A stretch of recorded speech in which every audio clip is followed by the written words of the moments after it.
Macam Abang Zul kata macam buat press conference, macam buat sidang media. Boleh lah saya buat pengumuman tergempak sikit. Betul lah malam ni pakai baju Perikatan Nasional ni, warna ni. Tuan-tuan dan puan-puan, malam ni kita menyambung lagi kita punya pengajian kitab Madza Khasiral Alam bil Hintatil Muslimin. Apakah ruginya dunia dengan kemunduran umat Islam? Kita masih lagi dalam fasal yang kedua, iaitu keruntuhan dalam kehidupan umat Islam.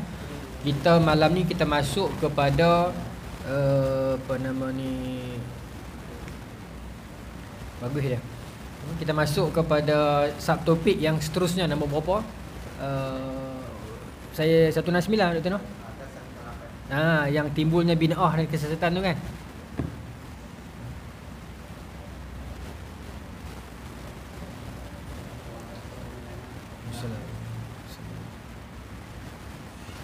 Nabi kata yusallimu rakibu ala mashi kan? Orang yang berjalan salam orang yang duduk. Tak apalah, dia ambil yang tu kot. Tak apa. Baguslah. Baik. Jadi malam ni kita sambung subtopik seterusnya sikit, iaitu timbulnya bid'ah dan kesesatan. Itu kita dah cerita saya ingat 2 bulan lepas. Saya nak pergi terus kepada pengingkaran dan pembelaan agama dalam kalangan muslimin, dan juga ada cerita sikit tentang perang salib. Baik, boleh no? Baik. Bulan lepas tak ada, saya bercuti sebulan kerana ada sebab tertentu lah. Sabar sebab saya punya itulah, saya punya anxiety tu dia bermusim. Selalu lama sikit bila kita dah hazard elok sihat tu, dia mula makan merapu. Bukanlah makan merapu, makan kalau orang biasa pun boleh makan je roti canai apa semua tu. Cuma untuk orang yang anxiety ni dia tak boleh. Tapi bila saya sihat sikit, saya mula nak makan balik aiskrim, kadang-kadang coklat sikit. Dia musing terus, rasa dunia ni berputar pusing, nak pijak pun tak stabil. Saya tak lepi lah. Saya kata saya cuba juga pi. Saya ingat yang mana ialah banyak di Padang Serai tu, minggu keempat tak lepi, saya stop tengah-tengah kuliah. Tak ada sakit je, tak ada jadi pening. Jadi pening nampak lagu. Kalau kat sini tak apa, ada doktor. Sana tak ada doktor, saya berhenti kuliah. Lepas tu dia jadi panik, jadi fobia. Jadi saya buat keputusan, saya kata tak apalah, saya stop dulu sebulan. Saya rehat dulu. Lepas tu saya kawai baliklah makan. Mulalah banyak balik buah-buahan, sayur banyak balik. Jadi untuk orang yang GERD dan anxiety ni, ingat penyakit ni bagus sebenarnya. Sebab apa? Penyakit ni Allah nak suruh kita jaga makan, Allah nak suruh kita jaga hati, Allah nak suruh kita jaga mulut. Bila kita main benda tu, tuan-tuan, kita takut nak kata orang. Pasal kita rasa macam mati tu sejengkai. Kemudian makan kita jaga sungguh-sungguh, pasal silap makan lagi dia pening balik. Satu lagi apa nama ni, perangai pun kita jaga. Pasal kita tu fikir kita ni tak lama dah, rasa dunia ni sempit. Kadang-kadang saya duduk termenung, sedih kan? Keluar air mata juga kan. Ya Allah, aku ni baru 33, awak lah jadi macam ni kan. Tapi dah cek doktor semua, tapi yalah disebutkan GERD tu lah, gastrik tu lah. Kemudian macam tu lah, fikir tak apalah, mungkin Allah nak bagi apa-apa kot. Saya pinjam kata-kata Abang Jack pasal kereta. Masa tu on the way nak PKL, dia kata hampa tahu tak, pandangan saya, Abang Jack kata, dia tak sebut saya kan, dia kata pandangan Abang Jack ni, orang-orang kena GERD dan anxiety ni, dia kata, boleh quote ni, buat kerat video ni. Orang-orang yang kena GERD dan anxiety ni Allah pilih.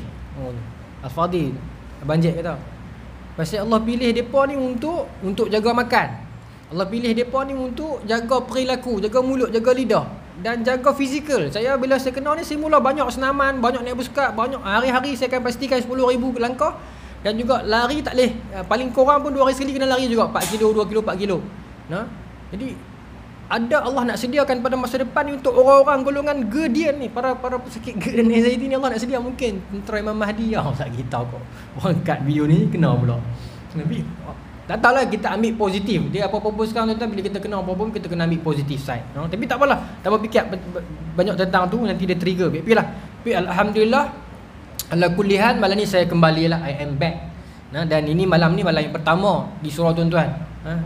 Surau tuan-tuan malam ni malam pertama lah. Dan tengok video, kamera pun banyak. Alhamdulillah. Mudah-mudahan ni sebagai satu permulaan yang baru. Saya ingat saya tak mahu dah nak relax, tak mahu lah nak kenal sekali lagi, tak mahu, tak larat dah. 3 kali dah ni, setahun sekali dia mai. Saya ingat mudah-mudahan tuan-tuan yang tengok di sini dan di video nanti tolong doakan, mudah-mudahan ini yang terakhir. Saya akan kembali normal. Bila kembali normal, lagu orang lain ni tak ada pening-pening melayang ni. Saya ingat saya nak pergi tour Malaysia kan, Johor, KL, Melaka ni banyak dia panggil, tapi saya tak boleh pergi, takut nak naik kereta jauh. Tuan-tuan doakanlah, saya nak kembali macam dulu. Ramai orang tengok aku, Kurus bukan sebab sakit, kurus memang sebab saya diet. Saya stop gula sebab saya tengok video kata gula dah sebab penyakit banyak kan, jadi saya stop gula. Jadi itulah nampak steady sikit ni kan. Orang nampak lagu sakit padahal saya rasa macam lagi okey. Bukan apa, kadang-kadang bila kita baca komen, kenapa ustaz kurus sangat ni, sakit apa ni, ya Allah kesiannya. Saya lagi teruk bila saya baca. Mesti jadi lagi tak boleh duduk. Jadi saya bagi disclaimer sihat-sihat, jangan komen macam tu. Saya sihat. Baik, saya sambunglah nah. Tahu saya tak baik. Baik, sambung.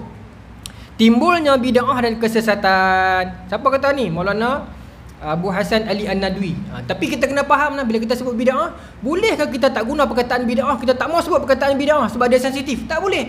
Sebab bid'ah ni perkataan daripada Rasulullah SAW. Memang wujud. Cuma dalam kita nak memahami bid'ah itu, kita berbeza-beza. Ada orang dia kecilkan skop bid'ah tu, dia faham hampa ni kalau Quran Sunnah lebih pada tu, hampa langgar sikit, hampa bid'ah. Ada orang yang dia meletakkan bid'ah itu dia pada ruang yang fleksibel, selagi mana dia ada dalil yang menyokong dia, maka dia masih duduk dalam lingkungan yang tidak bid'ah lagi. Bahkan kalau dalam mazhab Syafi'i sebut tentang bid'ah yang mahmudah, yang terpuji dan yang tertolak. Sebab Sayyidina Umar sendiri guna perkataan bid'ah ini. Bila Sayyidina Umar kata bila dia buat pengumpulan orang sembahyang tarawih, bagi berkumpul ramai-ramai sembahyang dalam satu imam, maka Sayyidina Umar kata ini ialah bid'ah yang terbaik yang aku buat. Maknanya Sayyidina Umar iktiraf perkataan itu.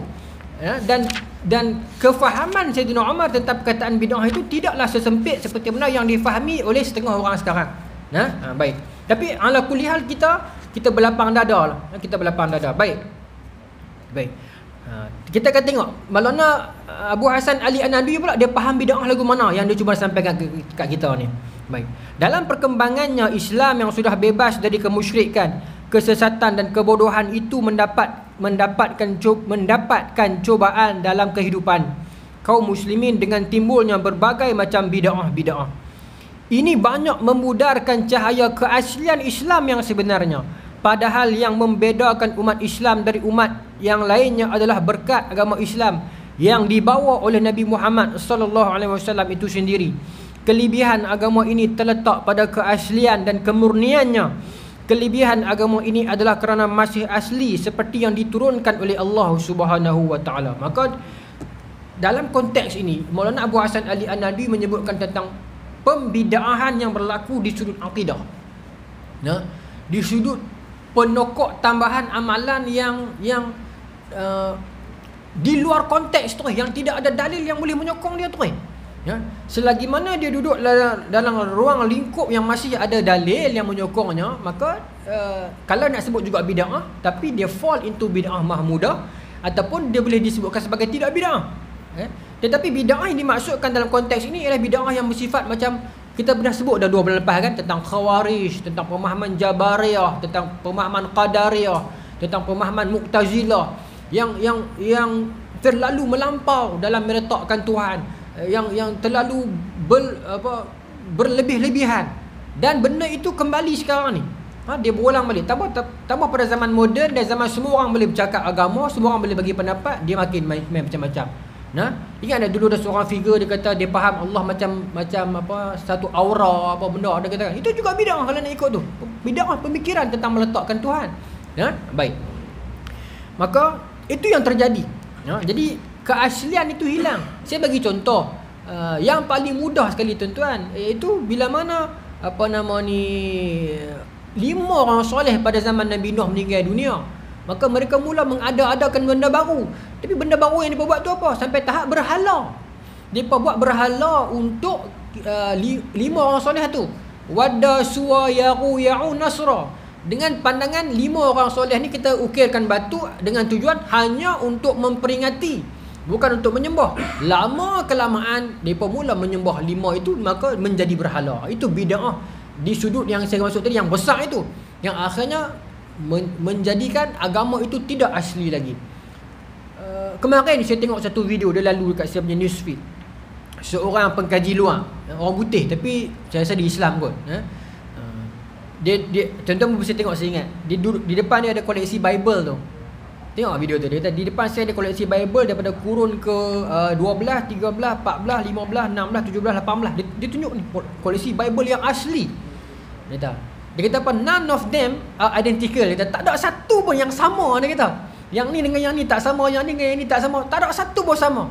Lepas tu dia ambil naskah Quran yang paling awal, dia kata, yang sempat disimpan dekat perpustakaan itu, dengan ambil Quran yang sekarang, dia kata, tengok, cuba cari satu perbezaan kalau ada. Tak ada. Nah, itu bermakna Quran Allah pelihara dia, datang daripada Allah Subhanahu Wa Taala, mukjizat Quran. Ya. Baik. Sambung no. Tanzilun min hakimin hamid. Kata Maulana Abu Hasan, kata Allah, Al-Quran itu diturunkan dari zat yang maha bijaksana dan maha terpuji. Rabbaka fakabbir. Rabbaka fakabbir, tu ayat Quran kan. Cuba tuan-tuan tengok. Rabbaka fakabbir ni, dia boleh dieja ke depan dan ke belakang sama. Rabbaka fakabbir. Patah balik, Rabbaka fakabbir. Ada satu dua perkataan lagi yang macam tu, ayat yang Quran macam tu. Dia boleh dieja ke depan dan ke belakang, dia sama. Ya? Banyak lagi lah mukjizat Quran.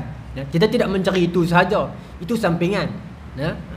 Mukjizat Quran ada pada hukum dia, pada wahyunya itu, pada kehebatannya itu. Nah, Quran itu ialah syifa. Quran itu adalah panduan. Quran yamshi 'alan nas. Bila kita sakit, bila kita resah, kita baca Quran, kita akan tenang. Nah, kita akan tenang. Baik. Jika Islam dan keasliannya ini sudah dicampuri dengan tambahan persoalan baru yang dibuat oleh tangan manusia, maka nilai keaslian agama ini dengan sendirinya akan lenyap dan tidak akan dapat dibedakan dengan agama lain yang banyak dipalsukan oleh manusia yang tidak bertanggungjawab. Dan tidak mungkin Islam akan dapat menjamin kebahagiaan manusia baik di dunia maupun sampai di akhirat kelak, dan tidak mungkin mampu untuk menundukkan akal manusia atau menariknya ke dalam agama ini. Nah, pokoknya Maulana Abu Hasan dia berkeras dalam bab ini. Dia kata keaslian itu perlu dijaga. Adapun seperti benda yang selalu saya ulang, perbezaan fiqh sedikit sebanyak itu tidaklah dianggap sebagai bid'ah. Itu perbezaan mazhab. Kadang-kadang hari ini bila mana kita tak faham maksud bid'ah, kemudian kita memperkecilkan konsep bid'ah, maka kita mudah untuk membid'ahkan orang lain. Saya ingat dua-dua kelompok kadang ada je hulu dalam kedua-dua kelompok. Satu kelompok dia mudah untuk membid'ahkan orang lain. Silap sikit dia nak kata bid'ah dan dia nak kata sesat. Satu kelompok lagi dia terlalu defensif. Apa pun ni boleh ni, apa pun ni tak apa ni boleh ni, nanti sat. Bukan, kita tak boleh terlalu nak serang orang, dan tak boleh terlalu nak ni semuanya boleh masuk poket, boleh masuk guni boleh. Maka akhirnya dia akan jadi macam ni, macam Maulana Abu Hasan sebut. Sebab tu apa pun kita pulangkan kepada autoriti agama. Bukan kita yang nak menghukum, bukan kita yang nak bercakap, tuan-tuan. Ya. Tuan-tuan tengok kalau dalam mazhab itu, saya nak bagi tahu kita kategori mana. Paling tinggi sekali kita kata apa? Mujtahid mustaqil. Mujtahid mutlak mustaqil, atas sekali. Dia mujtahid mutlak mustaqil ni, dia dah melepasi semua keperluan disiplin yang dia kena lepas. Macam tuan-tuan tengok Iman 2 tu, yang dia kena lawan seorang-seorang sifu tu. Ni lagu ni, satu-satu semua dia dah lepas dah. Daripada basic bahasa Arab ni bukan setakat haza, hazihi, fi'il madhi, mudhari', amal saja. Dia kena pi sampai tahap nahwu saraf ni, kena kenal habis yang mana mahzuf, yang mana hazah mahzuf, kena tahu apa nama ni, segala majzum apa semua kena tahu, apa alamat i'rab dan apa maknanya. Kemudian kena tahu apa mana setiap satu fi'il itu, setiap satu wazan itu ada dia punya maksud dan sebab dia. Contoh fi'il rubai, ada fa'ala yufa'ilu taf'ilan, fa'ala yufa'ilu mufa'alatan. Semua tu tuan-tuan, fi'il wazan itu dia bukan datang sebagai sekadar grammar, tetapi ada sebab. Contoh, saya bagi contoh baru ni, ada seorang tak mau sebut nama lah, tak boleh dalam kuliah, tapi dia mempersoalkan tentang hadis 40 yang akan dibacakan di sekolah-sekolah sebagai modul itu. Saya pun sebenarnya adalah hati ni ada juga benda yang saya nak cerita tentang hadis kitab itu. Saya dah tulis dah di media sosial saya, di page. Bila 30 like saya dah padam, saya takut anxiety. Saya ingat saya nak cerita malam ni lah. Bila kita bercakap dia lebih mudah orang faham, betul tak? Kalau tulis kadang-kadang orang takut dia salah faham. Saya antara menyokong dan tidak menyokong. Bila kita menyokong dan tak menyokong, bukan bererti saya ni PH ataupun anti hadis. Tapi kalau tanya saya secara peribadi, sebenarnya modul itu di SABK dah lama pakai dah. Kita pakai kitab Kabair Imam Zahabi. Dan kalau awak jujur betul-betul nak pi tackle betul-betul budak sekolah, kita ada kitab Ayyuhal Walad Al-Imam Al-Ghazali yang lebih fokus kepada budak-budak. Ya. Tanpa kita merendahkan kitab hadis 40. Tak hadis 40 awak kita nak rendahkan. Kitab yang kitab hadis yang the best, after Sahih Bukhari lah. Maksudnya best di sudut dia mukhtasar, dia ringkas dan dia melengkapi. Cuma bila dia berjumpa dengan beberapa hadis yang menjadi persoalan, itulah yang geng-geng non-Muslim dan liberal duk petikai tau. Maka itu yang kita kena jawab. Jadi saya ingat kalau lebih sopan kalau kementerian dia buat dulu satu kertas kerja dia, satu kaedah dia macam mana, nak diterapkan macam mana. Adakah jadi exam, adakah jadi modul usrah.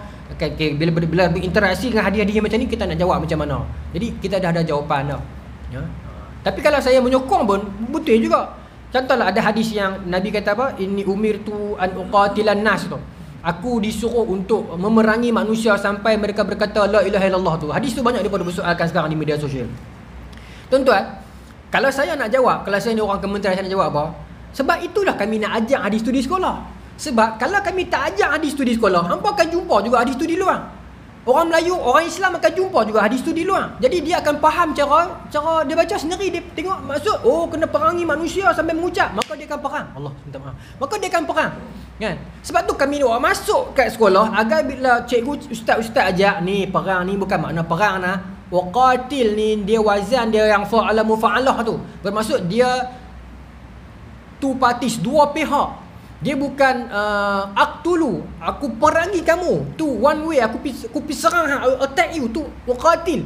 Tapi dia yang tu aqtulu. Ni uqatila ni dia mufa'alah. Dia qatala ataupun wazannya fa'ala, dia melibatkan dua pihak. Orang mula dulu, kita sambut.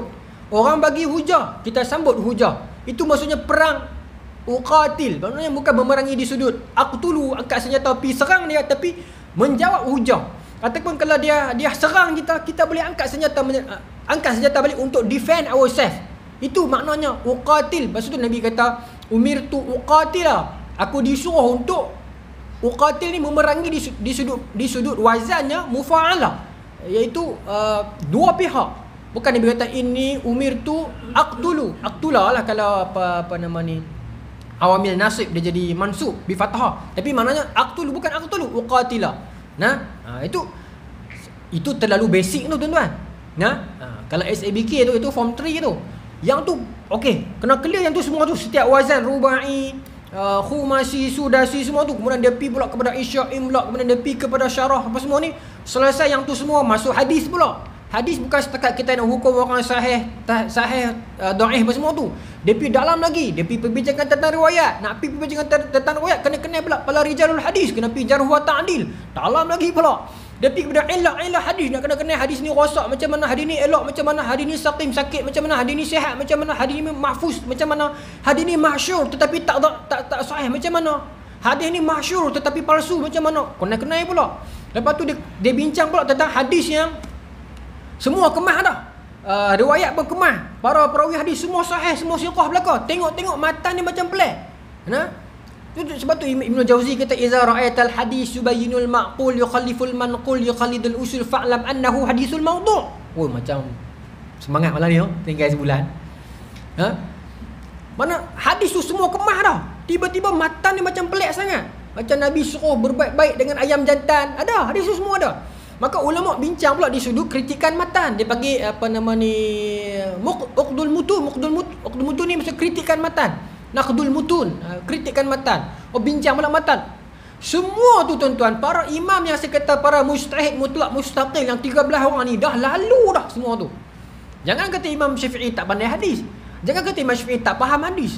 Kata Imam Ahmad mazhab Ahmadi, Imam Ahmad kata apa nama ni, rahimallahu Syafi'i, Allah merahmati Syafi'i, laula Syafi'i la na'riftu fiqhul hadis. Kalau bukan kerana Syafi'i kami tak pandai fiqhul hadis. Siapa kata? Bukan saya kata, Imam Ahmad sendiri kata. Nah, bagaimana sebenarnya cerita dah di surah ni, yang mana ada hadis yang terlalu jauh orang boleh faham, tapi Imam Syafi'i faham seperti mana kehendak yang Nabi nak. Contoh hadis yang saya selalu ulang, tak apa saya ulang lagi hadis yang Nabi kata amkinut tair fi makaniha fi awqariha, setengah riwayat sebut. Nah, tinggalkan burung dekat sarang dia. Bila tanya orang Ishaq bin Rahuyah, Imam Ahmad, semua dia pun akan jawab, yalah Nabi tak bagi kacau burung di waktu malam. Memang Nabi sebut amkinut tair fi awqariha ataupun fi makaniha. Tinggalkan burung dekat sarang dia ataupun dekat tempat dia. Dan tak salah juga, tak salah pemahaman itu. Tetapi Imam Syafi'i pemahaman dia menjangkaui benda tu, beyond than that. Satu hari bila Isa' bin Rahuyah dengan Yahya bin Ma'in dengan Imam Ahmad pergi di Baghdad. Maksud di Baghdad kan? Nanti bukan di Baghdad. Saya ingat saya di Mekah masa tu. Imam Syafi'i dia main Baghdad, dia balik di Mekah, dia balik main Baghdad balik. 3 kali Imam Syafi'i berulang di Baghdad. Jadi kena tengok betul-betul satu-satu anekdot dia. Baik. Bila ditanyakan kepada Imam Syafi'i kata hadis tu bukan maksudnya begitu. Tapi hadis tu maksudnya Nabi tak bagi tilik nasib. Tu dia nak nampak. Zaman dulu orang jahiliah sebelum keluar rumah, nak pergi meminang orang ke apa, dia bakal lepas burung.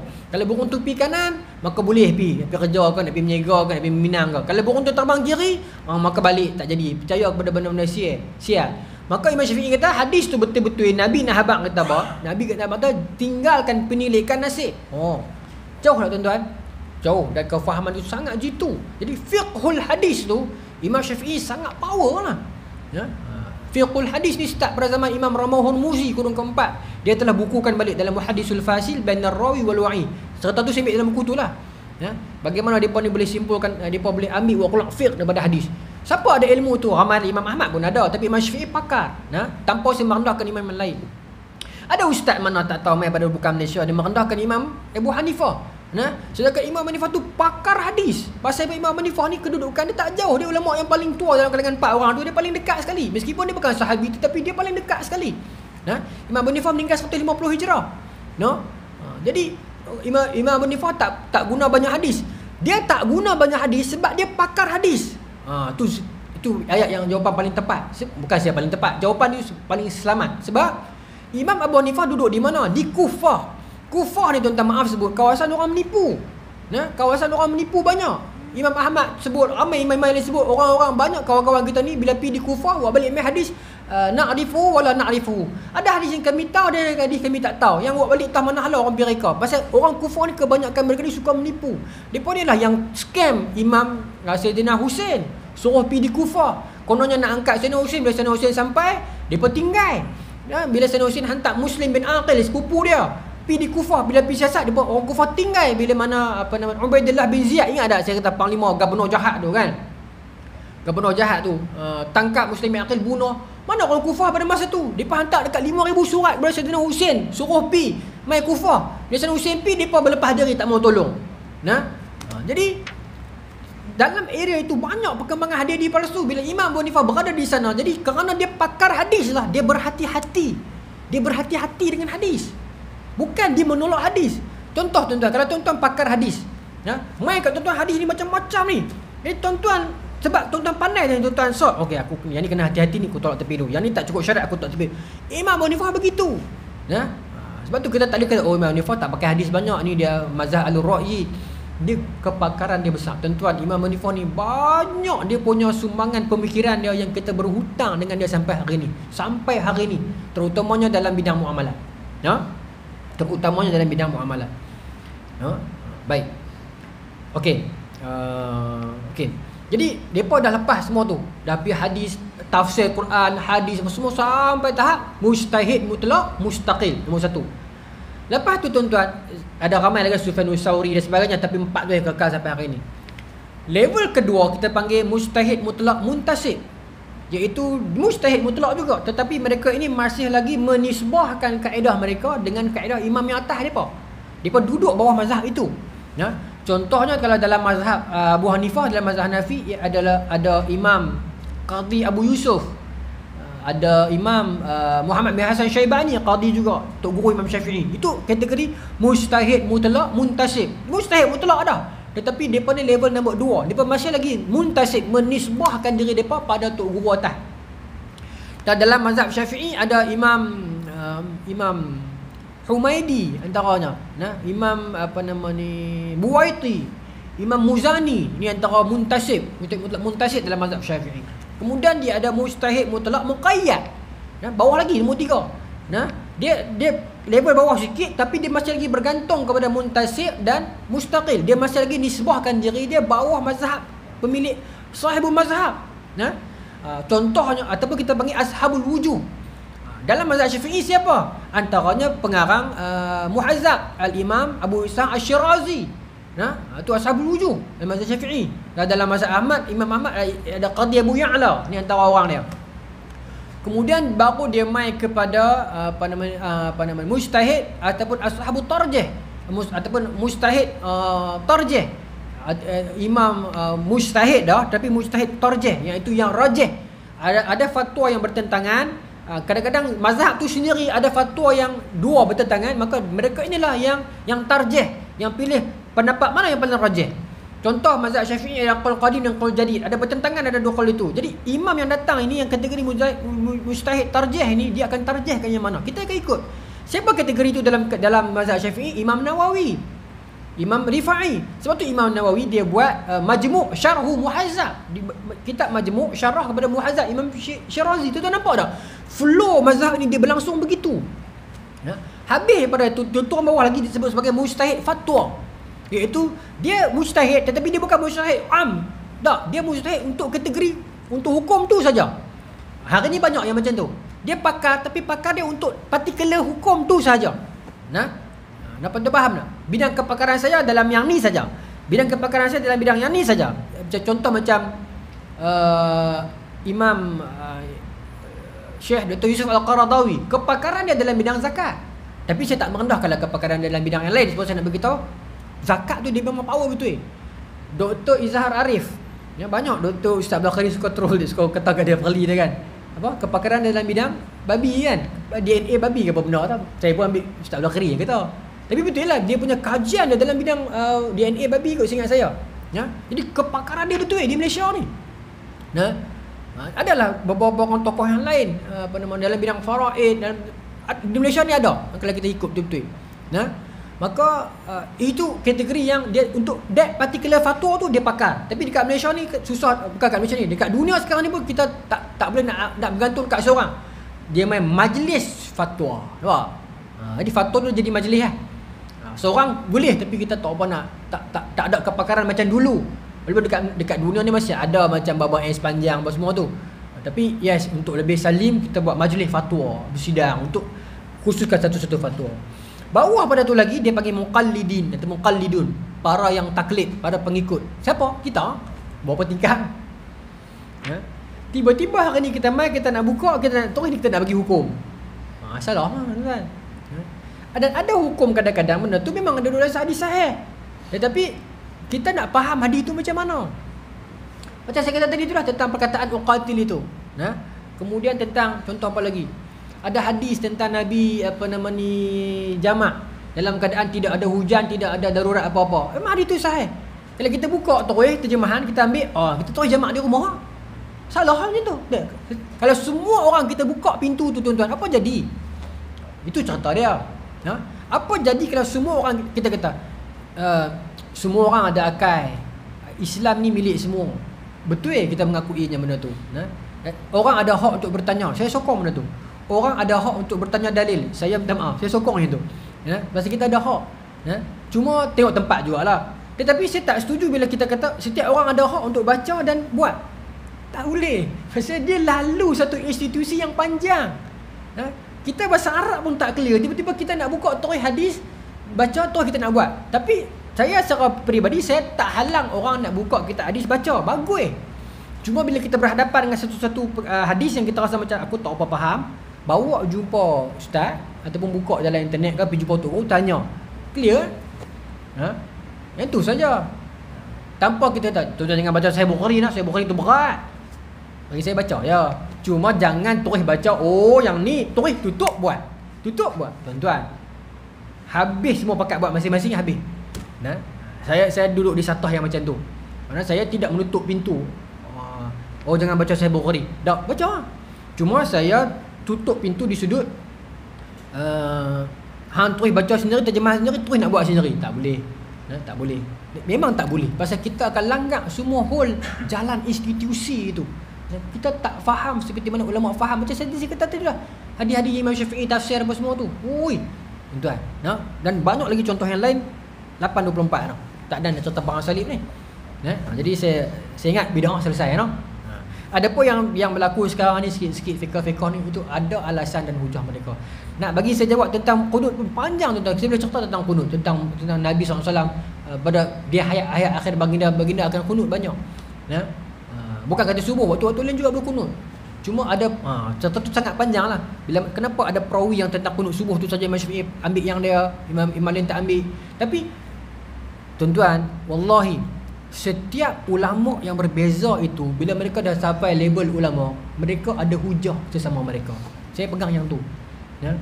Kalau lah mati esok kalau Allah tanya mereka sama-sama level, mereka ada hujah. Saya bimbang kita ni. Mana? Saya sebut ini sensitif sikit. Apa nama ni? Almarhum apa yang saya cerita baru ni di Kepala Batas, Syekh Abdul Fahim. Syekh Abdul Fahim kerah dalam menentang bid'ah. Dalam menentang orang yang suka membid'ahkan orang. Dia teguh dengan mazhab Syafi'i, dia teguh dengan akidah Asy'ariyah Maturidi. Dan saya ingat betul sebab zaman itu tak boleh nak berbeza dah. Kita perlu betul-betul bersatu. Okay, baik. Tapi dia agak apa nama ni, Syekh Abdullah Fahim kerah juga dalam nak kritik ulama lama, Ibn Qayyim Al-Jauziyah, ulama lah. Disebut Ibn Qayyim Al-Khariji. Ibn Qayyim yang Khariji ni Khawarij lah. Ya. Okey. Kerah. Tetapi Syekh Abdul Fahim dia duduk pada makam kedudukan ulama yang dia ada hujah. Kenapa dia berani kata macam tu? Dia ada hujah dia. Kita yang tak ada ni, kita tak berani kata tanpa kita merendahkan dia ataupun dia mungkin ada kesalahan. Dia bukan Nabi. Jadi kullu ahadin yu'khazu bi kalamihi aw yutrak. Setiap manusia itu kalam dia itu boleh diambil dan ditolak. Illa sahibul makam, melainkan tuan makam ini, iaitu Imam Malik sebut kat masa tu Imam Malik tengah ceramah dekat makam Rasulullah SAW. Rasulullah saja. Yang lain semua ada kesilapan, ada kebetulan, itu saja. Ya. Jadi dalam perbezaan nak meletakkan fiqh itu, saya ingat perbezaan mereka selagi ada qaul dalam 4-4 itu kita hormati. Ya. Orang tu marah wirid lepas sembahyang. Ada dalil kerana Rasulullah SAW izan sarafa min salatihi istaghfara thalathan summa yaqul Allahumma anta salam wa minka salam ila al-akhir doa. Ibu Abu Hurairah riwayat, Nabi bila lepas bagi salam Nabi akan baca istighfar 3 kali. Nabi akan baca Allahumma anta salam. Ada hadis. Ya.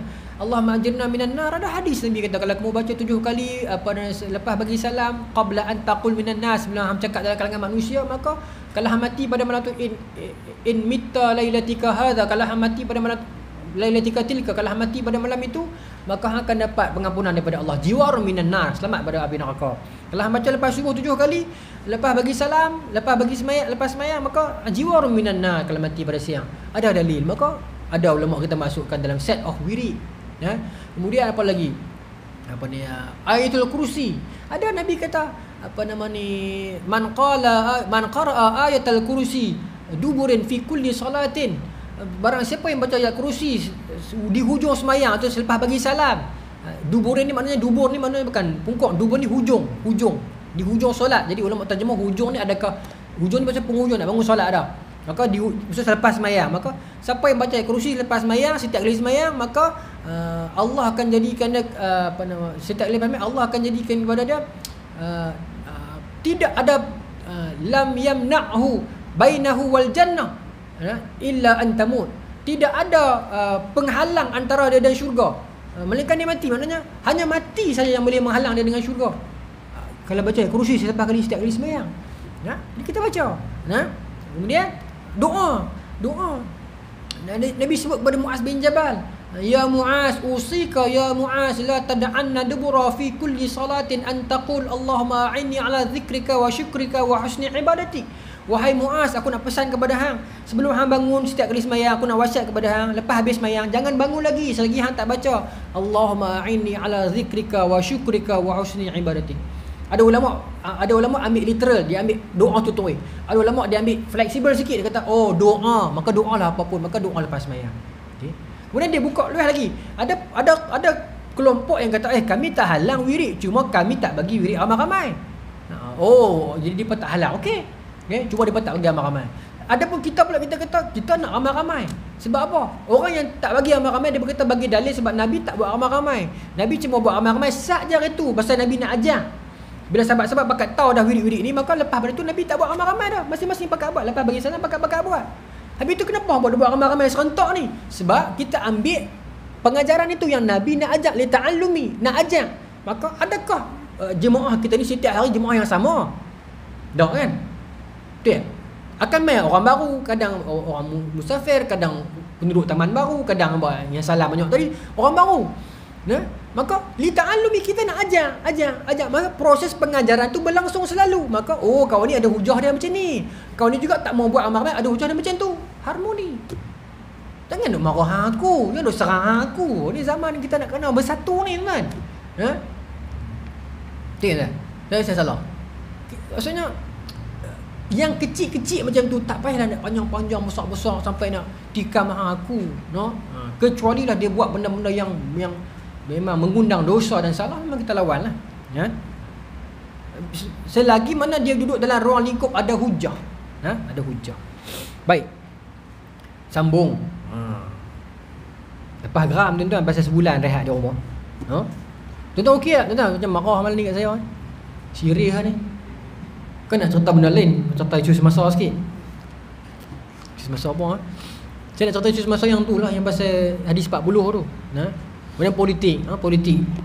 PN menang banyak, PH pun menang banyak.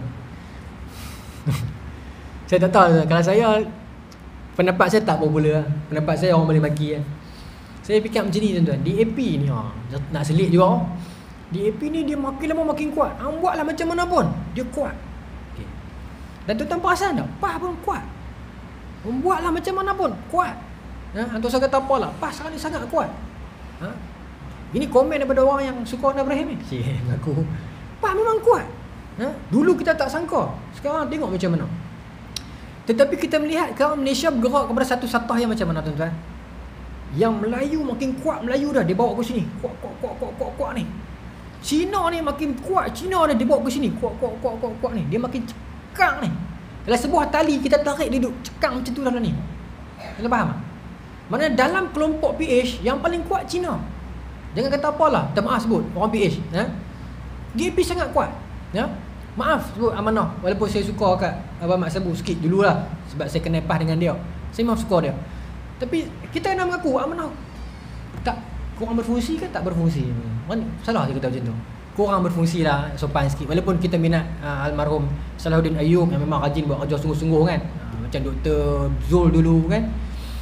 Tapi yes, disuruh nak mendapat hati orang Melayu ni, saya ingat PAS sedang menjuarai sekarang. UMNO dia ikut rentak MCA. Tuan-tuan nak tengok UMNO masa depan, tuan-tuan tengok MCA hari ni. Dia flow trend MCA. Baik. Jadi saya tengok macam ni, dia jadi macam ni. Dia yang ni makin kuat belah sini, yang ni makin kuat belah sini. Dia bawa kepada satu kaum. So kalau tali ni tarik ke Melayu, tarik ke Cina, dia cekang macam tu dalam ni. Apa kita nak buat tuan-tuan? Yang tu kita kena cerita lepas habis kuliah lagi. Adakah suruh PAS dengan DAP bersatu? Macam dulu balik Perkataan Rakyat 2.0 kan? Okey apa tuan? PAS lawan DAP sebab apa? Sebab DAP dia orang hudud. Taklah gerakan pun lawan kau. Tak baik cerita macam tu lah. Kuliah. Nanti lepas habis kuliah kita sembang. Kita perlu satu orang ataupun satu parti yang macam mana kita nak handle benda ni. Baik. Sambung balik nak. Taja nak bagi tuan-tuan buka mata balik. Okey, sambung noh. Pengingkaran dan pembelaan agama dalam kalangan kaum muslimin 833. Banyak sikit tuan-tuan nah. Bismillahirrahmanirrahim.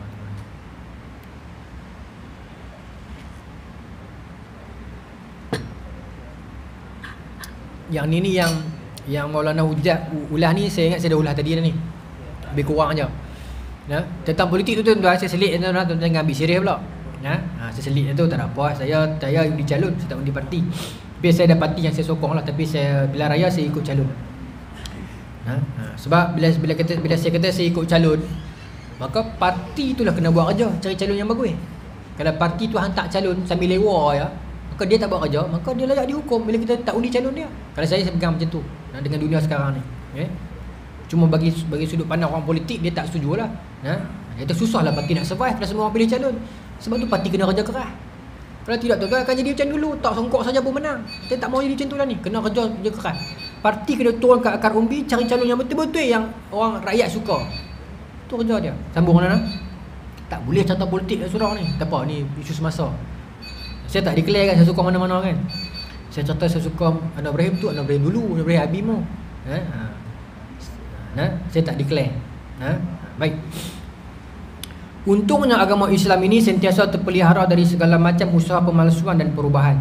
Walaupun banyak manusia yang tidak bertanggungjawab berusaha untuk memalsukan keaslian agama ini, namun ajaran Islam itu sendiri masih sentiasa dapat mempertahankan keasliannya. Ini saya ingat segera macam ni lah tuan-tuan. Dia ingat sama yang ni.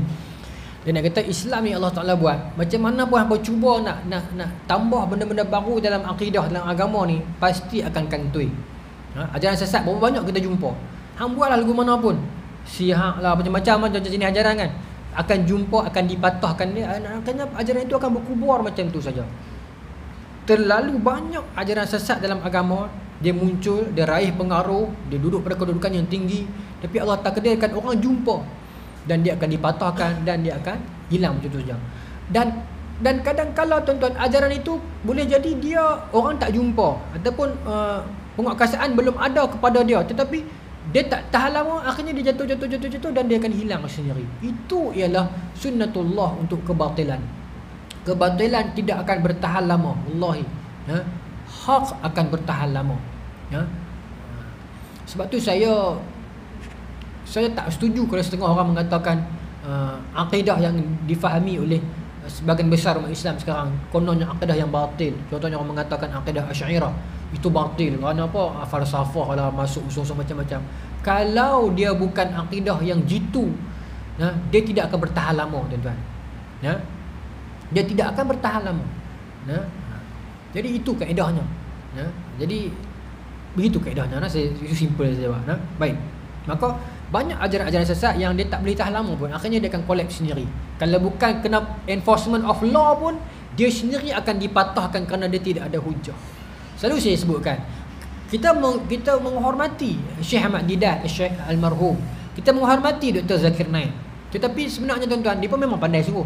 Tetapi sebenarnya kemenangan mereka itu bukan kerana mereka sangat. Mereka lah bakat, tapi yang paling betul kerana mereka memiliki hujah. Mereka mewakili Islam yang ada hujah yang banyak. Sebab tu mereka boleh memenangi siri-siri debat. Kalau orang sehebat mereka mewakili agama lain yang tidak ada hujah, maka mereka juga akan kalah. Jadi hujah Islam itu lebih besar. Baik. Saya itu kita nak selesaikan terus.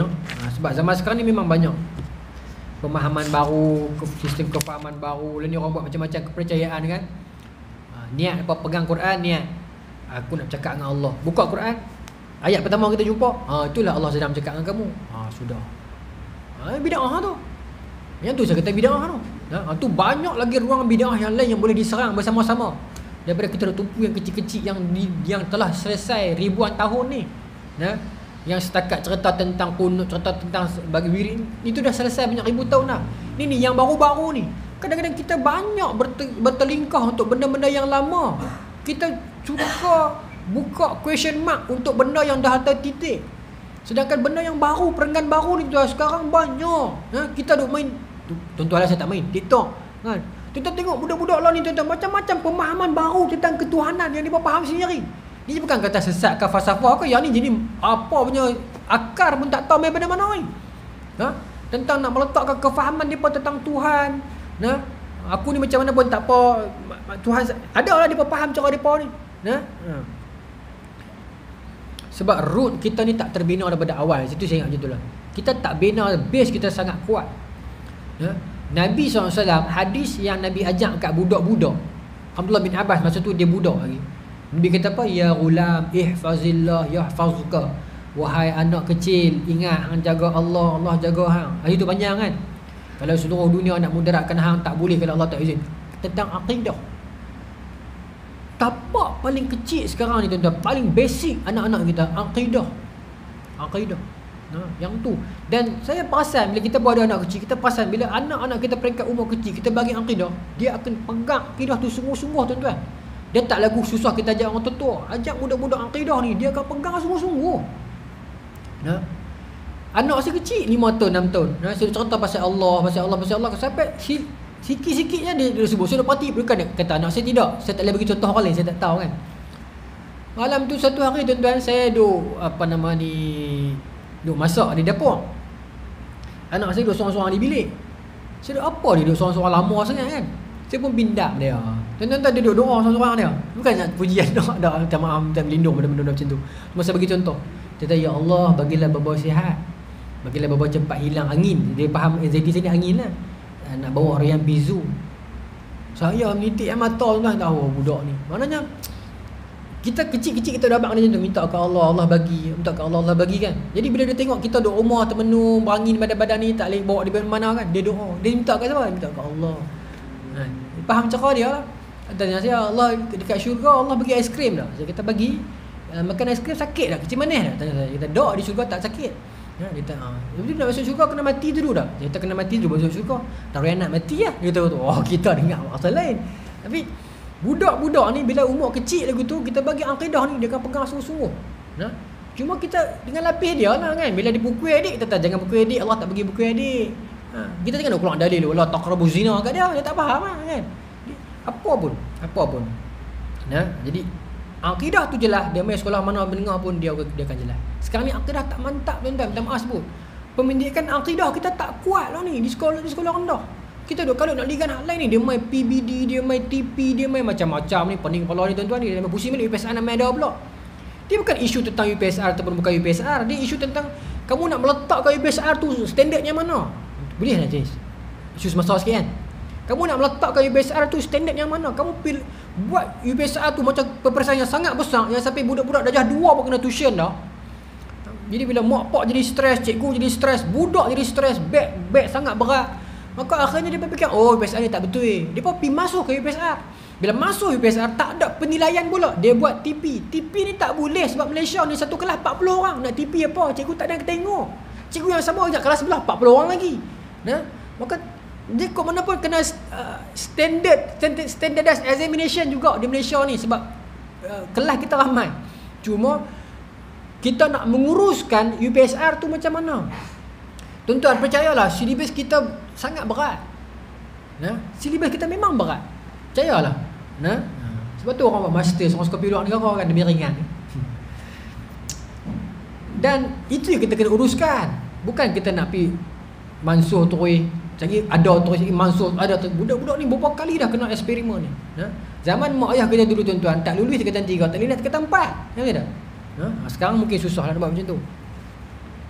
Saya cerita wallahi tuan-tuan cerita betul. Saya tak pernah mereka pun aku nak reka apa. Ini cerita betul. Saya sebut nama sekolah. Sekolah tak boleh sebut jadi malu pula.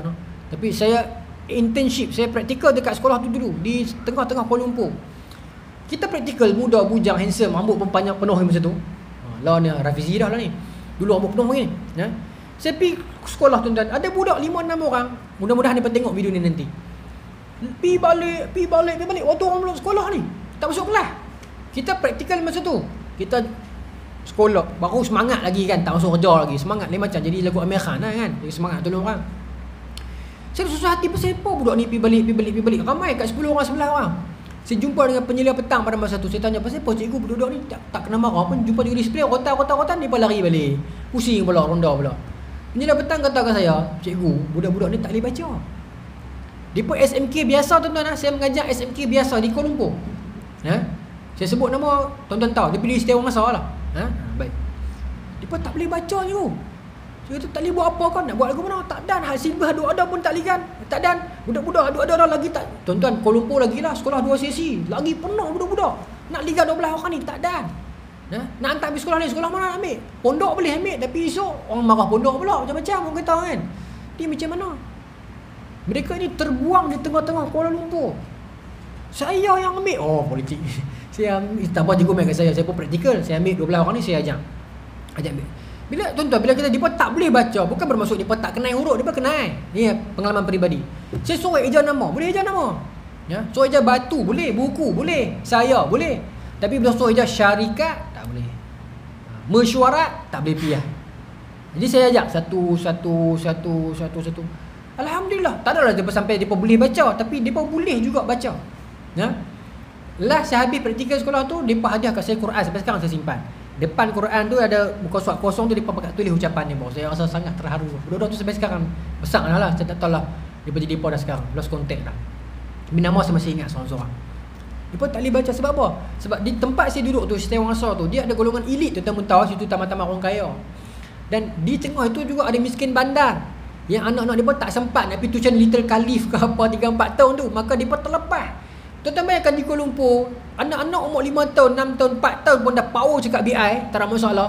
Dia masuk darjah 1, dia nak heran kan setakat buku bacalah sayang tu.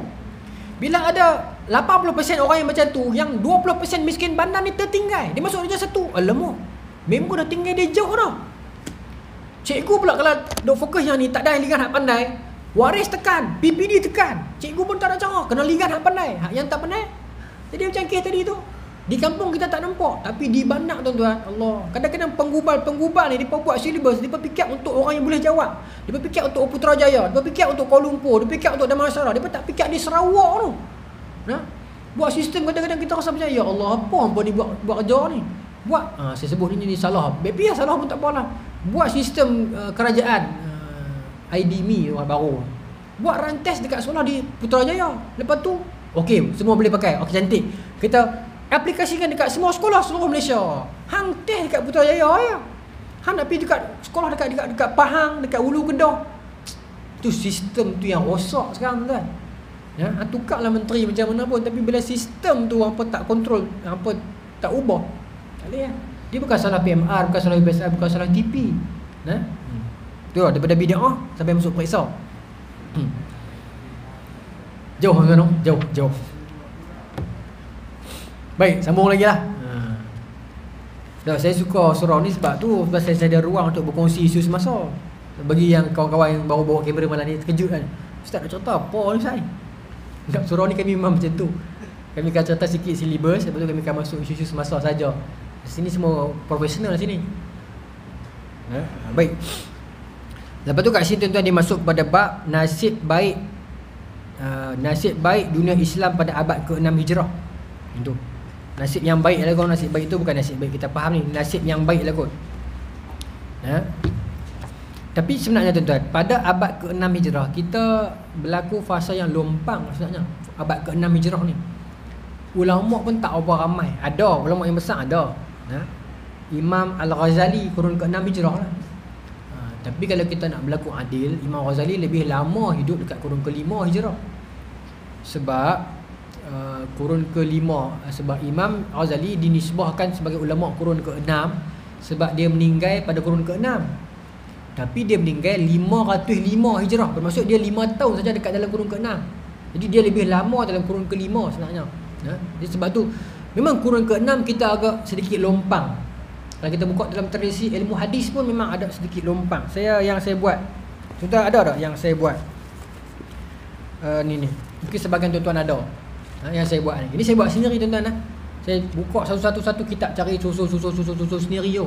Saya tak ambil di Google, tak ambil di internet, sendiri. Tuan tengok perkembangan ulama ni. Saya ambil short ikut alur hadis saja. Mai kurun ke-6, nampak tak betul? Kosong. Bukan bermaksud ulama lain tak ada, tapi yang nak sampai status yang sampai semua orang kenal tu tak ada. Imam Ghazali memang maksud, tapi saya short ikut ulama hadis kan. Tuan nampak? Dan dia bagaimana dia berkembang. Pada Hijaz, dia pergi di Iraq, dia pergi di Syam. Pada kurun ke-10 dia dah penuh di Mesir. Hijaz tak ada tu Iraq tak ada tu Masa-masa ni pada ahli politik. Mesir pula duk jadi tampungan ilmu di dunia Islam. Lepas tu Mesir pun habis, dia pergi di India. Lepas tu India pun habis, dia pergi di Melayu, di Nusantara. Dia mai ulama-ulama kurun ke-11, Fatimah binti Maimun, ulama keturunan Nabi. Kerabat Raja Kedah, ulama besar perempuan. Nanti saya nak tulis tentang ulama-ulama perempuan Melayu. Saya duk jumpa dah sikit-sikit, tapi tak banyak lagi. Syekh Abdullah Qumari, Kedah. Syekh apa nama ni, yang untuk guru yang apa nama ni, Jumaidil Kubra tu, yang apa nama ni, Wali Songo tu. Dia turun sampailah apa nama Syekh Nuruddin Ar-Raniri, Syekh Rauf Al-Fansari, pengarang awal kitab terjemahan hadis di alam Melayu, Syekh Arsyad Al-Banjari, Syekh Khatib Minangkabawi, Syekh Wan Ahmad Al-Fatani, Syekh Muhammad bin Zain Al-Fatani, Syekh Idris Al-Marabawi, semua ni lah. Syekh Wan Ali Kutan, apa nama ni, Syekh Samad Al-Palimbangi, apa nama ni, semua tu lah banyak. Dia berlangsung begitu 850. Isyak ke apa tuan? Boleh sikit kena? Kena? Boleh kena? Boleh. Baik. Dalam yang ni tuan-tuan, dia cerita pasal perang salib. Saya buka dia jadi lagi panjang, tapi saya nak kena buka juga lah sikit. Tak buka tak elok pula. Kat sini dia cerita pada kurun ke-6 Hijrah di masa dunia Islam telah terbahagi dalam beberapa kerajaan kecil yang saling bermusuhan satu dengan yang lain. Allah memberikan pertolongan kepada kaum muslimin yang telah bercerai-berai. Allah memberikan pertolongannya kepada kaum muslimin yang telah bercerai-berai, yang sudah tidak berdaya lagi menghadapi serbuan tentera salib yang datang dari Eropah. Ini yang saya kata tu, pada kurun ke-6 Hijrah ataupun kurun ke-12 Masihi, dia berlaku, dia sebut sebagai saya guna sekali lagi perkataan ini, wong kenderung. Wong kenderung ni istilah Jerman, tetapi memang dirujuk istilah itu pun kalau kita baca dalam makalah manapun, iaitu satu keadaan di mana golongan-golongan asli dekat Eropah ni depa keluar bertebaran. Kaum Viking, Vandal, Vigog, Anglo-Saxon, Frank, Norman, depa keluar mengembara Eropah sebab depa dah bosan dengan golongan elit dan golongan bandak yang duk kontrol, yang tak ada apa-apa pun, yang cuma bawa tidak lain melainkan kegelapan semata-mata, Dark Ages. Jadi depa ni keluar mengamuk, keluar merintah, keluar cari makan. Maka golongan Frank sampai ke Baitul Maqdis, golongan Port Norman sampai ke Sicily. Tu yang saya kata King Roger sampai tu. Cuma masa tu depa masih lagi tak bersatu. Eropah masih lagi tak bersatu tuan-tuan. Between them, sesama among them, depa masih lagi bergaduh. Port Anglo, Port Saxon ni depa masih lagi bertengkar dengan Port Frank dan Port Norman, yang akhirnya Norman menang dapat England masa tu. Yang King Roger punya anak tu balik, dia main jadi King Henry semua tu, yang buat common law tu cerita yang sangat panjang lah. Tapi saya nak beritahu, bukan depa ni tersusun sangat pun. Depa pun bergaduh sama-sama depa. Cuma Allah buat bila mana golongan yang diberikan bandar ni tak berfungsi sebagai khalifah, maka Allah hantar orang hutan mai keluar. Sebab tu siapa yang mengajak keangkuhan Baghdad? Mongol yang keluar tak pada mana hala. Tuan-tuan. Sebab tu Hulagu Khan bila dia ajak Muqtasim, dia sebut apa? Kenapa hang simpan harta banyak? Dia kata, qadar Allah, ni tak qadar Allah. Maka dia digulung khalifah dalam kapet kan. Dia kata, ni pun tak qadar Allah juga. Dia pali balik. Allah akan hantar golongan-golongan begitu untuk ajak dan malukan kita. Baru kita tahu yang kita sangka kita dikemas sangat, akhirnya kita tak ke mana pun. Allah akan hantar. Kita jangan berbangga dengan akidah yang ada pada kita. Islam kita lah paling suci sekali. Jangan. Sila-sila esok Allah boleh buat. Tak orang Jepun lagi ramai Islam yang mai ajak kita pula. Lah ni tuan-tuan, berapa ramai orang Melayu Islam yang lagi pandai agama Islam berbanding orang Arab. Orang Arab tak boleh nafi benda ni tuan-tuan. Tuan-tuan kena rajin-rajin buka YouTube, tengok social eksperimen mereka kan. Mereka sama-sama orang Arab tanya rukun Islam pun tak tahu, arkanul Islam tak tahu. Kita cakap orang Arab ni alimnya, dia pandai cakap Arab. Dia pandai cakap bahasa dia. Tapi mereka tak akan mengaku yang kita pandai pada mereka agama. Saya tahu saya di UAE lama, ramai orang Arab. Bukan orang Arab belajar agama pun, ajak belajar meskom, belajar macam-macam kan. Mereka cukup tak mengaku orang Melayu pandai agama pada mereka. Pasal bagi mereka, kok mana pun kami lagi pandai. Dok tuan-tuan, mereka ketinggalan jauh berbanding kita. Ustaz Azhar pernah cerita kan, masa dia semayang orang Arab mana tegur dia tau. Bagi balik orang Arab tu kan, bagi hujah, sengat orang Arab tu. Dah jadi dah, berapa ramai ni ulama-ulama hadis India, berapa ramai yang pandai pada orang Arab lagi. Jadi kita pun jangan sangka kita pandai sangat ni. Esok Allah boleh buat ni. Golongan-golongan yang kita rendahkan mungkin sebahagian orang yang duduk di kawasan-kawasan macam contoh Jepun macam tu kan. Dia belajar Islam, dia kaji lebih, dia lagi pandai daripada kita. Esok dia belajar hadis, dia belajar kat Jepun. Nak tahu? Saya ingat Dr. Umar sebut kat kami dalam kelas. Belajar bahasa Inggeris pandai-pandai. Sebab sekarang ni nak pandai hadis kena pandai bahasa Inggeris. Mula saya tak faham. Sebab saya ingat bahasa Arab lah. Betul, bahasa Arab penting lah, wajib lah.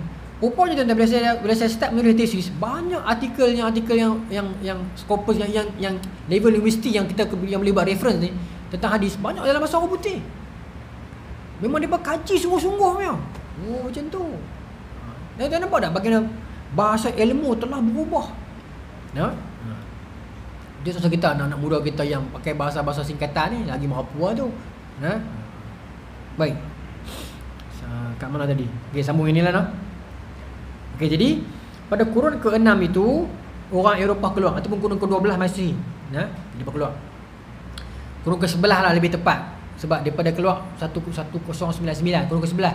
Tapi kurun ke-11, kurun ke-12. Kita ini kurun ke-6. Saya cerita dia King Roger dah sampai ke Sicily. Jumpa dengan Al-Idrisi masa tu. Lepas tu kita dah bergaduh sama-sama kita. Baik. Perebutan tahta. Baik. Berebut tanah. Kemudian Frank dah masuk Baitul Maqdis. Frank dah jumpa dengan, masa tu muncul pertahanan awal kita ialah Ali Arsalan, Bani Saljuk, Nizam Al-Muluk. Ni antara pertahanan awal kita. Lepas tu golongan ni dah tak ada, dia main lepas-lepas pada tu habis lah. Pada era-era awal itu kita kena. Jadi perang salib pertama kita kena. Dia nak pergi perang salib cerita ni. Jadi pada perang salib pertama kita kena. Pada perang salib kedua kita menang. Jadi pada era pertama itu tuan-tuan, kita ada krisis akidah sebenarnya. Bukan krisis akidah yang kita faham dalam istilah-istilah yang kita sebut ni, dia bukan. Krisis keyakinan kepada Tuhan. Krisis dia bermain sifir di dalam meletakkan institusi ketuhanan. Ketika itu bila mana orang bukan Islam tanya orang Islam, apakah bukti kebenaran Islam? Maka orang Islam akan jawab, tengoklah Islam, kami tak pernah kalah perang. Krisis ini dah pernah berlaku tuan-tuan sebelumnya lagi, iaitu pada 205 sorry. Betul pada era itu. Pada era itu dia berlaku di Baghdad dan juga di perang salib di Baitul Maqdis. Krisis yang sama. Bila orang bukan Islam tanya, apa bukti Islam ini betul? Apa hujah kamu? Kita hujah kami apa? Tengoklah perang, kami mana pernah kalah. Since Khalid Al-Walid kami tak pernah kalah. Kami menang. Itu membuktikan kami ini agama yang betul. Adakah hujah itu salah? Tak salah, tapi tak kuat. Tak, dia bagi saya itu macam mengelak, macam buah muda. Tak kerja tapi nak duit. Macam tu lah. Sebab Allah boleh buat satu ketika kalau kita menang bermaksud kita itu betul. Kalau kita kalah macam mana? Adakah pada masa itu kita telah jadi salah? Adakah pada masa itu Islam telah jadi salah? Itu sifir yang mereka guna pada masa itu. Mereka tak mau fikir apa bukti Islam betul. Kita dah buka Quran, buka hadis, kita debate tengok. Tak ada. Apa bukti Islam betul? Tengok perang kami menang kot. Pasal apa parti tu kalah? Pasal apa parti tu sesat? Parti tu sesat. Tengok kemah dia pilihan raya tu kan Allah hantar ribut.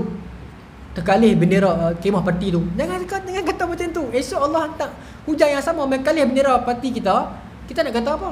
Jangan main hujah itu. Dulu kita kata kat PAS suka main hujah tu. Lalu ni tengok orang PH pun main hujah tu. Lepas tu kan ada bendera PAS juga terbalik tu kan. Orang PH kata tengok Allah tak reda PAS di Kelantan. Tak payah main hujah tu. Orang PH tak payah main, orang PAS tak payah main. Orang DAP tak pernah main pun tengok. Rasa kau DAP pula ni. Dan maksudnya tak payah main hujah itu. Jangan main hujah agama begitu.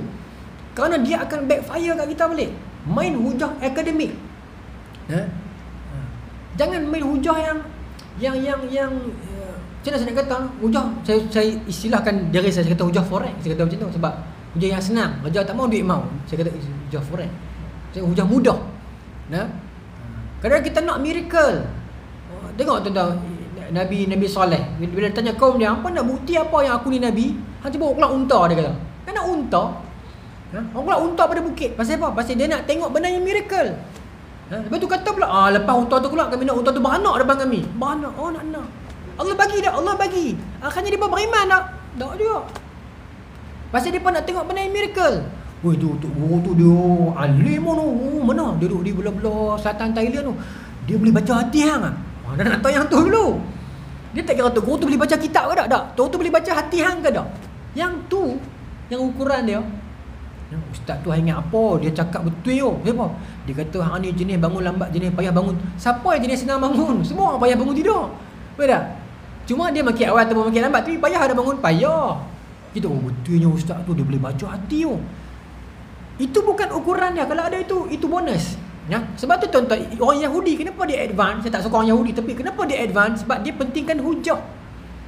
Bila mana perwakilan Arab jumpa orang Yahudi, tanya orang Yahudi, wahai orang Yahudi ni, bagaimana kami nak berhujah dengan Muhammad SAW, kami nak berhujah ke Muhammad, nak tanya tentang kebenaran Islam. Orang Yahudi kata kat dia, kata apa? Tengok Muhammad boleh jalan atas awan. Tak. Suruh Muhammad minta unta keluar pada bukit. Tak. Orang Yahudi kata apa? Tanya ada 3 soalan. Tanya dia tentang roh, tanya tentang Ashabul Kahfi kan, tanya dia. Maksud persoalan yang boleh diukur, yang tu yang kita tak ada. Baik, okey, saya ke 9 lah, saya boleh berhenti. Cuma saya nak bagi cliffhanger kat tuan-tuan. Maka krisis ini berlaku pada kurun keempat dan kurun kelima, sebab masa tu kita memang kukuh. Sebab tuan-tuan, kurun ketiga kita berada pada tahap kemuncak, establishment of mazhab, establishment of apa nama ni segala istilah hadis, fiqhul hadis, dan kemasukan ilmu karya-karya luar, falsafah, sains, teknologi, semua kemuncak dia level kurun ketiga ni, dan kurun keempat. Dan itu jugalah penamat kepada zaman salafus soleh kan. Maka lepas pada tu kita jadi terkejut. Saya nak tutup dengan yang ini tuan-tuan. Kata Allah, Inna Allah la yaqbidul ilma intiza'an yantazi'uhu minan nas, walakin yaqbidul ilma biqabdil ulama. Allah tidak akan menghapuskan ilmu sekaligus daripada dada-dada manusia. Walakin yaqbidul ilma biqabdil ulama. Melainkan Allah akan menghapuskan ilmu dengan mematikan ulama. Hatta iza lam yutrak alima, sampai tidak ada orang alim. Ittakhadhanna syuru'usan juhala. Maka manusia pada ketika itu akan ikut orang-orang alim yang bodoh ni, yang tidak ada ilmu mengaku pandai. Fasu'ilu, bila mana mereka disoal, fa'aftau bi ghairil ilm, mereka akan jawab tanpa ilmu. Fadallu wa adall, mereka itu sesat dan akan menyesatkan orang lain. Tuan-tuan, maka pada kurun keempat, kurun kelima, golongan Islam masih hanyut. Dalam wilayah Islam ada Hasyashin duk mengamuk, pada luar Frank Mai. Dan tuan-tuan, ini cliffhanger tuan-tuan, saya minta seminit ya. Cerdik mereka tuan-tuan. Sebelum mereka hantar tim yang paling kuat, Frank Mai, mereka hantar tim yang bodoh dulu tuan-tuan tahu tak? Mai. Tim yang petani-petani, bukanlah tim, saya minta maaf saya tarik balik bodoh. Bukan tim bodoh, tim yang orang tua-tua pencin, yang tak larat dah kan. Mereka ni mai dulu serang. Mai serang dengan pakaian The Dark Knight. Bila lawan, bila mai serang, Islam dengan mudah boleh patahkan mereka ni. Sangat mudah. Jadi orang Islam sangka, oh ni saja ke tentera Eropah yang mai jauh-jauh ni, tak ni ya. Sekali tampak yang itu lah. Maka bila mai gerombolan yang betul tu, mereka underestimate, mereka pandang rendah. Itu yang kena teruk dalam perang salib pertama tu. Apa yang mereka kena, bagaimana kita jawab balik perang salib kedua, itu semua bulan depan. Bulan depan insya-Allah saya janji kita nak fokus lebih pada perang salib. Tuan-tuan tolonglah, saya minta tuan-tuan doakan saya lah. Yang tengok video ni, yang rajin bangun tahajud malam-malam, doa. Tahajud tuan-tuan, tahajud ni macam kita bullseye panah. 40 malam insya-Allah. Doa lah, doa banyak-banyak. Bukan kat saya, kat tuan-tuan, kat semualah. Kita doa agar kita semua taat dan sihat dan kuat. Jangan hilang kebergantungan kita kepada Allah Subhanahu wa taala. Bismillahirrahmanirrahim. اللهم ارزقنا فهم النبيين وفضل المرسلين وعلم الملائكة المقربين واهدنا في هداية العارفين برحمتك يا أرحم الراحمين والحمد لله رب العالمين. السلام عليكم ورحمة الله وبركاته.